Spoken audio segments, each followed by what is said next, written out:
Hey everybody, this is Stormy with the capital Z coming at you with another WarCraft 3 cast. This time around I got a game for you guys on Concealed Hill, and it is going to be between Guvnor spawning as the blue undead player. Is it blue? No, it's not blue, it is red. The red undead player on the top right location of this map. He is opening up with Crypt first build order from what I see, and he's going to be playing up against Switchback or just Switch, spawning as the blue orc at the bottom left, who is also opening up with a pretty standard orc build order, nothing too very special to talk about in this one. Orc versus undead, that is OVU or UVO. Yeah, we're gonna do that. We're gonna do that now. We're gonna start classifying our games in WarCraft like that, like they do in StarCraft, so it's easier for everybody to say, and it's also easier for casters like myself to title our videos. So we got altars coming up. This is of course Concealed Hills. You have taverns on each side of the map pretty close to your base if you want to go for a tavern pick. Undead players usually like to pick their third hero as a tavern one, so that's one advantage. Well, it's really a very minor advantage as of to speak of. Farseer coming in for Switch, Guvnor going in with Death Knight, pretty standard. A Scout Acolyte going in towards the orc player's base. Of course, Guvnor, for the guys that don't know, is the Return to the Jungle tournament number 2 champion. That Return to the Jungle is a 1v1 knockout tournament that I host every second weekend at WarCraft 3 gym. So far it's been successful for 3 weeks, and well, 3 tournaments, not 3 weeks, and I hope to be doing that on a really regular basis. We got the Scout Acolyte hitting away the Altar of Storms. It's gonna get out of there once it sees the hero. The hero, it just wants to see the hero. That's the main purpose of that Acolyte, and it's gonna be careful now. Gonna go in and get himself killed by the mercenaries. He got it! Nicely done! Switchback got the last hit on the Acolyte. That gave him some experience points early on. That's gonna be helping him a lot in terms of getting to level 2. And over here we got Guvnor ready with his ghouls and stuff. He's gonna creep out this orange camp, of course, the same camp on his side of the base that the orc is creeping. And yeah, as I said, now Switch is closer to level 2 as compared to Guvnor. He needs one more creep kill. That can be a small murloc, anything like that. It's gonna work out. As far as for Guvnor, he'll likely have to creep an entire green camp. Depends. So Guvnor will return to the base. No, he's gonna go in for more creeping, sending out some scout skeleton warriors, while Switchback on the other side, he may choose to just creep one of the murlocs and get the hell out of there, or may choose to creep the entire thing. There we go, level 2 on the Farseer, while Guvnor will go to creep the turtle camp up here. Giant sea turtle camp. Checking has begun, and checking is halfway through for Switchback. What's gonna be the second hero? I would normally say it's gonna be a Tauren Chieftain. Tauren Chieftain is a really popular choice versus Undead. Super useful in trapping things like fiends and stuff. The stun is amazing, of course. The stun getting some balance changes in the PTR at least. I don't know whether it's gonna make it to the final one. Actually, you know, we could address the PTR right after this game. I was a bit confused on to what to do after the game. I guess addressing the PTR would be a good option for me. And okay, I think I know why chat isn't open yet. Give me a moment, this won't take too long, and the game will be...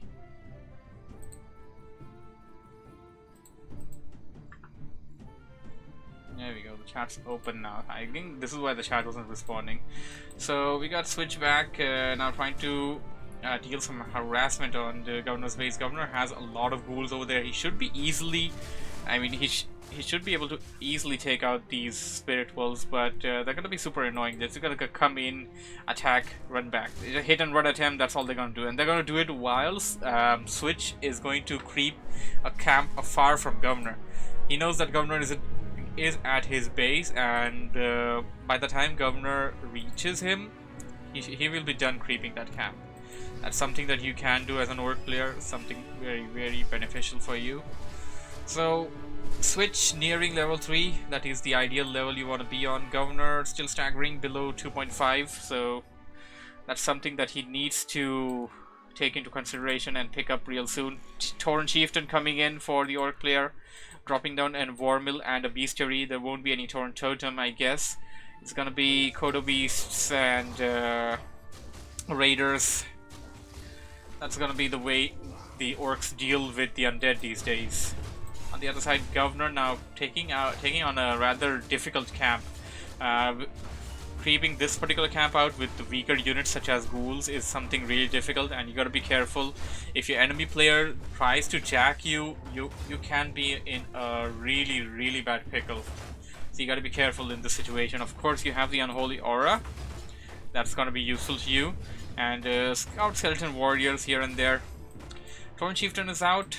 Immediately picks up what I like to call the Orc Starter Pack, or rather you can call this the modified Orc Starter Pack, because the stuff is a bit different. You don't have a Clarity Potion in there. Level 3 switch back, already got level 3 on the Farseer. Farseer now coming in with level 2 Spirit Wolves. The level 2 Spirit Wolves of course deal more damage, and they can be super more annoying. They have more HP. And whoa, what do we have here? The Farseer for Sw1tch is surrounded, but it can get out. No, Guvnor gonna use the Death Coil and heal the ghoul that was being killed over there, and nicely done. Guvnor forcing the TP, and he didn't lose a single unit in that whole exchange. He forced the TP on Sw1tch's Farseer, and the Farseer's gonna have to buy a new TP now. That's a big investment, 350 gold.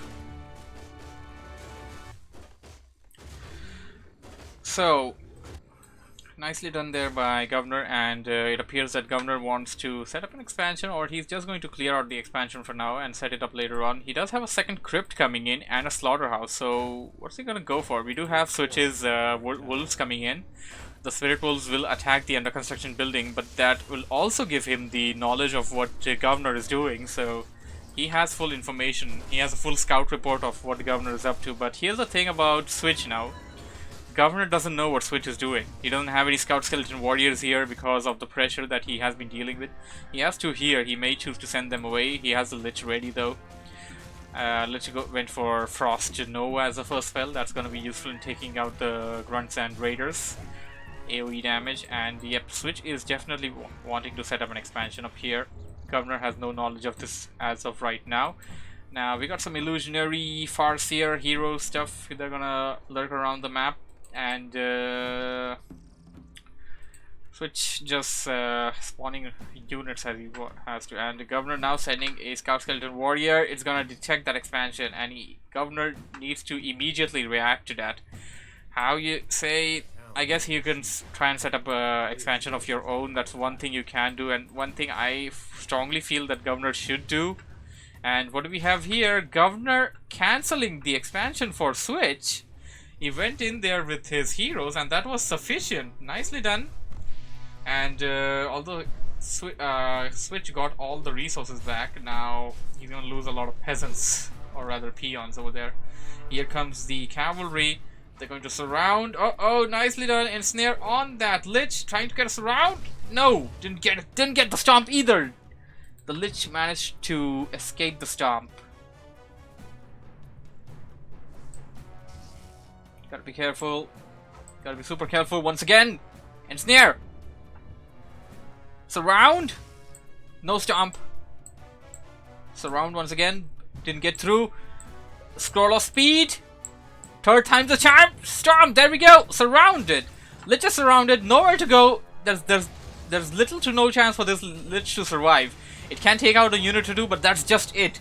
And it gets taken out. And that also aggroes the Ogre Lord over there. The Ogre Lord camp. Here comes the ghouls. The ghouls will try to surround the Orcish army. Coming in with the effect of the Unholy Aura, of course, but the Orc trying to escape with speed of Scroll of Speed. The Stomp, nicely done. A lot of those ghouls got hit by the Stomp. Got stunned over there. Now, there are a lot of ghouls here. This could go either way. There's an obsidian statue back there trying to heal away the undead army. The mana on the orc player is little to nothing. He's got like max one more stomp and max one more chain lightning. But that's gonna be enough actually. If he manages to pull off one more stomp and one more chain lightning on this entire army, that is more than sufficient to take out these number of ghouls. But it appears that he was backing out momentarily. There was just 5 ghouls over there. No! He missed his stomp! He missed his stomp while Guvnor was away from him, and uh-oh, the ghouls are gonna get attacked by the creeps over there. Oh, that's painful. He just lost one of the ghouls. And what is he doing? He stopped the training. It was just a level 1 hero, level 1 lich, which got taken out, so it's gonna come back real soon. Guvnor not losing too much over there, and Guvnor back to trading ghouls. So he's going to trade ghouls and obsidian statues. He's going to stick to ghouls and obsidian statues. That's his strategy right now in dealing with this right now. And you may want to question that, is this really the best strategy to deal with an army that comes with a Tauren Chieftain? I mean, if you're considering the damage and the stun and the chain lightning, I don't think this is a good idea to go for mass ghouls against orcs. Then again, let's see how he manages to do this. If he one thing that Guvnor can do is that pick up a Dark Ranger. Guvnor can pick up a Dark Ranger from the tavern and use silence. Use silence on the Tauren Chieftain, use silence on the Farseer, and no more stomps for a momentary amount of time. And that little momentary time is more than enough for Guvnor to eat away the army of the orc. We have some nice stuns going on over here right now. Destroy being ensnared. Uh-oh, we got some Wind Riders coming in for Sw1tch. Expansion attempt over here, which Guvnor is trying to foil, but he's not very successful in doing so. And as I said, the AoE and multi-target, multi-unit damaging spells like stuns and like stomps and the chain lightning, that is just going to tear apart the ghouls. These are ghouls. Most of the units that died here are ghouls. There may be one raider, one grunt over there, but most of the units are ghouls. Guvnor now forced to go back to his base and work on another strategy, and it appears that the other strategy that he's going to work on is gargoyles. He's going to train gargoyles. I guess he was going to go for a mass air strategy. That's one thing that you can do, of course. Mass air against orc. It's not going to work if the orc player chooses to go for raiders with ensnare. But then again, how many raiders and how many ensnares are you going to do? That's the other question. And the other question would be, he's only going to be able to get Bat Riders in time. And what is this Ogre Lord doing? It was following the weak ghouls over there. Ooh, nice item there. This item, Cloak of Flames, would have been more useful to the orc player. So if Sw1tch actually crept out the camp in the middle, and if Sw1tch actually caught this Cloak of Flames, that would have been far more useful to him, and as compared to useful to Guvnor. But then again, most of the orc units are melee, the grunts, the raiders, so it's gonna be useful. Just all I'm saying is that it would have been more useful for the orc, because ghouls are pretty low HP units. They can get taken out real easily. That's just a thing. We got Sw1tch creeping out the fountain camp. Of course, I like to point this out almost every time. This particular map, Concealed Hill, happens to be one of the only maps, if not the only map, in the mainstream WarCraft that has a fountain. So earlier we used to have Mountain Melting Valley. Earlier we used to have Secret Valley that had fountains, and Lost Temple had a fountain in the middle. But that wasn't super popular, but it was there. It's not like that much there anymore. Like, you don't see it in 1v1s. And what do we have here? Ghouls trying to surround the orc army. An immediate stomp over there. Scroll of Heal being used. The Wind Riders are attacking. Scroll of Protection being used over there. Now another stomp over there. Nice stomp over there. Getting all of it. And now dealing the damage. He needs another Chain Lightning though. Chain Lightning is timed for 10 more seconds. And there goes a nice Chain Lightning.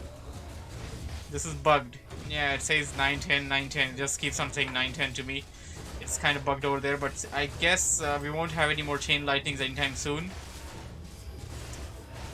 and it's difficult to say, but it appears that Guvnor is getting ahead. He finally managed to make the benefit of that mass ghoul army and surround the orc player and get an actual benefit out of it. Although I would say that he actually lost a lot as well.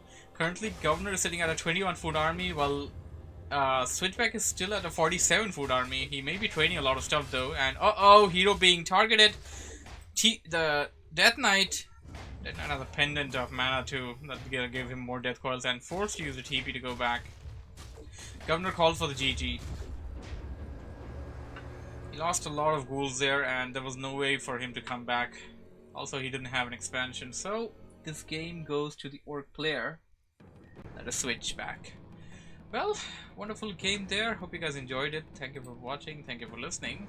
If you like what you see, make sure to hit the like button if you're watching it on YouTube. If you're on Twitch, make sure to follow for more. And I stream every day at 1600 hours GMT.